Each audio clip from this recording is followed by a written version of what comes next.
अल्हम्दुलिल्लाहि वहदा वस्सलातु वस्सलाम अला मन ला नबी अबादा अम्मा बाद। इस्लामी भाइयों, इससे पहले के दर्स में वही की बाज़ अक़साम का जिक्र हुआ था और बाज़ बाकी रह गई थी, जिनका जिक्र बयान आज के दर्स में होगा।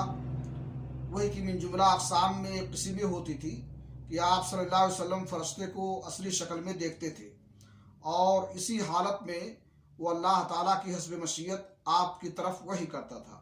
ये सूरत आपके साथ 2 मरतबा पेश आई, जिसका जिक्र अल्लाह रब्बुल आलमीन ने सूरतुन नज्म में फरमाया है। वही की एक किस्म जो आप पर मेराज की रात नमाज की फ़र्जियत वगैरह के सिलसिले में अल्लाह ताला ने उस वक्त फरमाई जब आप आसमानों के ऊपर थे।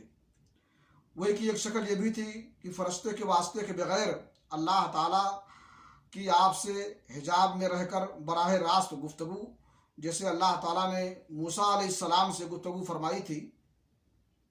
वही कि ये सूरत मूसा अलैहिस्सलाम के लिए नस्स कुरानी से कतई तौर पर साबित है, लेकिन नबी सल्लल्लाहु अलैहि वसल्लम के लिए इसका सबूत कुरान करीम से नहीं है, बल्कि मेराज की हदीस में इसका जिक्र मिलता है। आज के दर्स में इन्हीं बातों पर इत्तफाक करते हुए अल्लाह रब्बुल आलमीन से दुआ गो हूँ कि अल्लाह ताला हमें नबी पर और वही पर ईमान लाने की तौफीक अता फरमाए। तक़ब्बल या रब्बल आलमीन। व सल्लल्लाहु अला नबीना मुहम्मद व अला आलिहि व सहबिहि अजमईन।